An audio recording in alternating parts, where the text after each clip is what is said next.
సభకు నమస్కారం.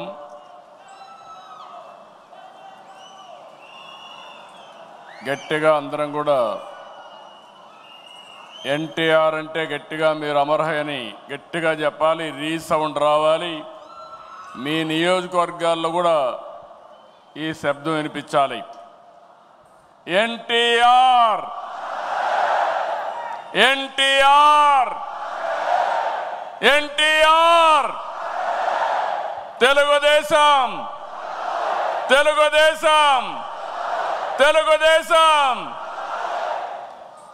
ఇప్పుడే మనం చూసాం, యుగ పురుషుడు మనల్ని ఆశీర్వదించడానికి స్వర్గం నుంచి దిగొచ్చి నిండు మనసుతో ఆశీర్వదించాడు. అది కూడా మీరు ఒకసారి చూస్తే, నేను ఐటీ మాట్లాడాను, అప్పుడు నమ్మలేదు. ఇప్పుడు ఎన్టీ రామారావు గారే వచ్చి మనల్ని దీవించారంటే అది ఆర్టిఫిషియల్ ఇంటెలిజెన్స్ అని చెప్పి కూడా నేను మీకు తెలియజేస్తున్నా. ఆయన తెలిసిన వాళ్ళకందరికీ అర్థమవుతుంది. ఇలాంటి వినూత్నమైన కార్యక్రమాలతో మనం ముందుకు పోతున్నాం. మహానాడుకి సముద్రంలా పోటెత్తి వచ్చిన తెలుగు తమ్ముళ్లకు, చెల్లమ్మలకు, టీడీపీ వీరాభిమానులకి అందరికీ మరొక్కసారి నా నమస్కారాలు. మేము కొద్దిగా ఆలస్యంగా కొంతమంది వేదికపై నుండే నాయకులు వచ్చారు, కానీ మీరు మాత్రం 10 గంటలంటే డాట్ 10 గంటలకు ఈ హాల్ అంతా పూర్తయిందంటే అది మీకుండే కమిట్మెంట్ అని మరొక్కసారి విజ్ఞప్తి చేస్తున్నారు. మహానాడు తొలి రోజు పలు కీలక అంశాలపై మనం చర్చించుకున్నాం. నిన్నటి మహానాడు చర్చలు ఎంతో అర్థవంతంగా పార్టీని మరింత బలోపేతం చేసే విధంగా, రాష్ట్ర ప్రజలకు మేలు చేసే విధంగా సాగాయి. ఈరోజు మన పార్టీ వ్యవస్థాపక అధ్యక్షులు, తెలుగు తేజం, తెలుగు ప్రజల ఆత్మ గౌరవ శిఖరం, తెలుగు పౌరుషం, సినీ రాజకీయ సార్వభౌముడు శ్రీ నందమూరి తారక రామారావు గారి జయంతి. సాధారణంగా ఒక వ్యక్తిని కానీ, ఒక సినిమా హీరో కానీ, ఒక రాజకీయ నాయకుడిని కానీ కొంతమంది వ్యక్తులు, కొన్ని సమూహాలు, కొన్ని వర్గాలే అభిమానిస్తాయి. కానీ తెలుగు జాతి మొత్తం అభిమానించే, ఆరాధించే, గుండెల్లో పెట్టుకునే ఏకైక నాయకుడు నందమూరి తారక రామారావు గారు. ఎన్టీఆర్ జయంతి అంటే తెలుగు జాతికి ఒక పండుగ రోజు, ప్రతి ఒక్కరూ స్మరించుకునే రోజు. మనకు తెలిసిన, మన కళ్ళ ముందు కనిపించిన యుగ పురుషుడు ఒకే ఒక వ్యక్తి, ఎన్టీఆర్. ఒకే వ్యక్తి 2 రంగాల్లో రారాజుగా రాణించడం మనం చరిత్రలో చూడలేదు. ఎన్టీఆర్ జీవితంలో ఎన్నో మలుపులు, మరెన్నో మెరుపులు, ఇంకెవరి జీవితంలో చవి చూడని మజిలీలు. ఒక సాధారణ ప్రభుత్వ ఉద్యోగ ప్రస్థానం మొదలుపెట్టి తెలుగు సినీ చరిత్రలో ఎవరెస్ట్గా ఎదగడం, ప్రజల కోసం పార్టీ పెట్టి ముఖ్యమంత్రి కావడం, ఇది అనితర సాధ్యం. ఎన్టీఆర్ జీవితం పూల పాన్పు కాదు, నిరంతరం పోరాటాలతోనే ఎదిగారు.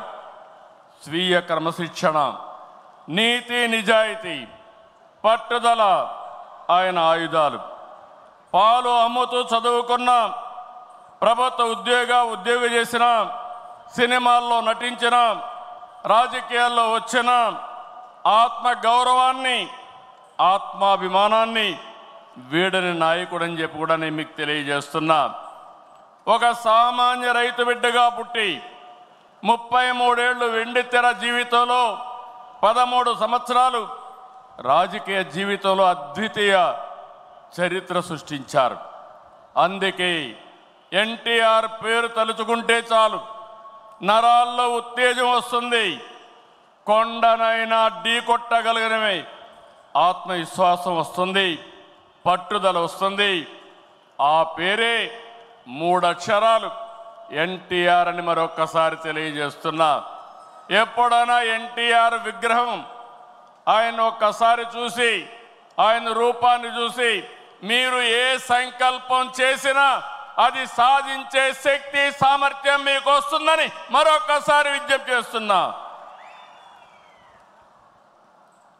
చైతన్య రథంపై తెలుగు రాష్ట్రాలతో తిరుగుతూ గర్జించారు. ఆయన ప్రసంగిస్తుంటే ఆకాశమే ఉరిమినట్లుండేది. పార్టీ పెట్టి 9 నెలల్లో ముఖ్యమంత్రి అయ్యి రికార్డు సృష్టించిన వ్యక్తి ప్రపంచంలో ఒక్క ఎన్టీఆర్ అని చెప్పి మీకు తెలియజేస్తున్నా. ఎన్టీఆర్ అంటే పేదోడికి భరోసా, రైతులకు నేస్తం, తాడి పీడిత ప్రజలకు ధైర్యం, యువతకు భవిష్యత్తు, మహిళలకు అండ, కార్మికులకు అభయం. అన్ని వర్గాలు కీర్తించే ఏకైక నాయకుడు ఎన్టీఆర్. తనను వెండితెర విలవేల్పును చేసిన తెలుగు ప్రజల రుణం తీర్చుకోవడానికి ఆయన రాజకీయాల్లోకి వచ్చారు. అందుకే ఎంత కష్టమైనా వెనుకడుగేయలేదు. 60 సంవత్సరాల్లో రాజకీయాల్లోకి వచ్చి చరిత్ర సృష్టించిన వ్యక్తి. ప్రజలపై నుండే ప్రేమాభిమానాలు, అవినీతి రాజకీయాల్ని కడిగి పారేయాలనే పట్టుదల ఆయన రాజకీయాల్లోకి తీసుకొచ్చింది. సమాజమే దేవాలయం, ప్రజలే దేవుళ్ళు అనేది పార్టీ సిద్ధాంతంగా మార్చారు. అధికారం అంటే బాధ్యతని చాటి చెప్పారు. పదవంటే సేవ చేసే అవకాశమని నిరూపించారు. పాలకులంటే సేవకులని చెప్పి దేశ రాజకీయాల అర్థాన్నే మార్చిన ఏకైక నాయకుడు ఎన్టీ రామారావు. ఎన్టీఆర్ పార్టీ పెట్టి కూడు గూడు గుడ్డ తన విధానం అని చెప్పారు. పార్టీలో ఇల్లు, నాగలి, చక్రంతో తన ప్రాధాన్యతలు వివరించారు. 43 ఏళ్ళు ఎన్టీఆర్ రూపొందించిన పసుపు జెండా శాశ్వతంగా ఉంటుంది. తెలుగు జాతి ఉన్నంత వరకు ఎన్టీఆర్ గుర్తుంటారు. ఈ జెండా ప్రజలకు సేవ చేస్తుందని చెప్పి కూడా నేను మీకు తెలియజేస్తున్నా. పసుపు జెండా అంటే దేశ రాజకీయాల్లో కొత్త వరవడికి నాంది పలికిన జెండా, తెలుగువారి అభివృద్ధి పదాన నడిపించిన జెండా, తెలుగువారి ఆత్మ గౌరవాన్ని చాటి చెప్పిన జెండా, తెలుగు ప్రజల్లో ఆత్మవిశ్వాసాన్ని నింపిన జెండా, ఆడబిడ్డలకు అండగా నిలిచిన జెండా, రైతన్నల కన్నీరు తుడిచిన వెన్నంటే ఉన్న జెండా, విజన్తో తెలుగు జాతికి విజయాన్నిచ్చిన జెండా, తెలుగు ప్రజల నమ్మకం, విశ్వాసం, భవిష్యత్తు, భరోసా తెలుగుదేశం జెండా. ఆ జెండా చూస్తూ ఉంటే ఎక్కడ లేని విశ్వాసం వస్తుంది. ఇది శాశ్వతంగా ప్రజలకు అండగా ఉంటుందని మరొక్కసారి ఎన్టీఆర్ సాక్షిగా మీ అందరికీ విజ్ఞప్తి చేస్తున్నాం. సంక్షేమం, అభివృద్ధి, సుపరిపాలనతో కొత్త వరడికి శ్రీకారం చుట్టిన వ్యక్తి ఎన్టీఆర్. పేదవాడికి పట్టెడన్నం పెట్టాలని 2 రూపాయల కేజీ బియ్యం, అందరికీ పక్కా ఇళ్ళు, బడుగులకు జనతా వస్త్రాలు అందించారు. వృద్ధాప్య పింఛను, 50 రూపాయలకే హార్స్ పవర్ విద్యుత్తు, గురుకుల పాఠశాలల ఏర్పాటు, పిల్లలకు మధ్యాహ్న భోజన పథకం, మహిళలకు ఆస్తి హక్కు, సాగునీటి ప్రాజెక్టుల నిర్మాణం, ఉద్యోగ కల్పన, పరిశ్రమల ఏర్పాటు, రోడ్ల నిర్మాణం. ఇలా సంక్షేమాన్ని, అభివృద్ధిని సమతుల్యం చేశారు. పటేల్ పట్వారీ వ్యవస్థ, సింగిల్ విండో విధానం, బీసీలకు, మహిళలకు స్థానిక సంస్థల్లో రిజర్వేషన్లు తీసుకొచ్చారు. రాజకీయాల్లో రాకమునిపే సేవాభావం ఉండే వ్యక్తి ఎన్టీ రామారావు గారు. 1952 సంవత్సరంలో రాయలసీమ కరువు వస్తే జోలి బట్టి డబ్బులు వసూలు చేసిన వ్యక్తి. 1962లో భారత చైనా మధ్య యుద్ధం వస్తే విరాళాలు సేకరించిన వ్యక్తి. 1965లో భారత్ పాకిస్తాన్ మధ్య యుద్ధం జరిగినప్పుడు 1972లో రాష్ట్రంలో కరువు వచ్చినప్పుడు 1977లో దివిసేన ఉప్పెన. దివిసీమ ఉప్పెన మీరు చూస్తే వేలాది మంది చనిపోయారు. అలాంటి సమయంలో నేనుంటానని చెప్పి అండగా నిలిచిన వ్యక్తి నందమూరి తారక రామారావు గారని చెప్పి నేను మీకు తెలియజేస్తున్నా. మార్చి 29, 1982 తెలుగుదేశం పార్టీ ఏర్పడిన రోజు. నిన్న మార్చికి 43 సంవత్సరాలు. ఇప్పుడు మిమ్మల్ని చూస్తూ ఉంటే రోజు రోజుకు మీ ఆదరణ పెరుగుతూ ఉంది. 4 దశాబ్దాలైంది. ఎన్నో మైలురాళ్లు దాటాం, ఎన్నో విజయాలు, ఎన్నో అనుభవాలు. ఎన్టీఆర్ ఆశయాలు, సిద్ధాంతాలని ముందుకు తీసుకెళ్తున్నాం. ఆయన స్ఫూర్తితోనే సమిక్షేమానికి, సంస్కరణలు, అభివృద్ధికి పెద్దపీట వేస్తున్నాం.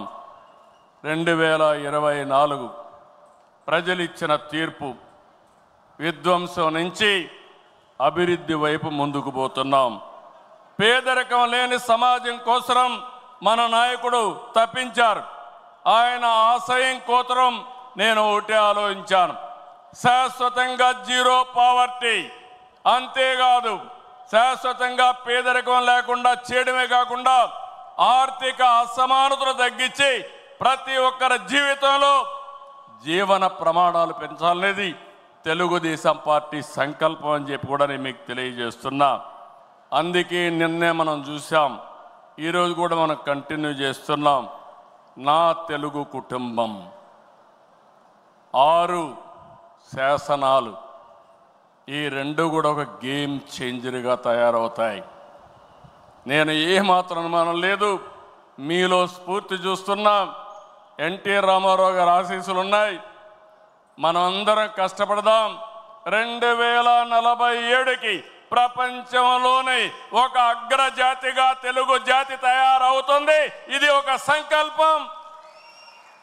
ఆ సంకల్పాన్ని ఈ కడప మహానాడులో ఎన్టీఆర్ సాక్షిగా మనం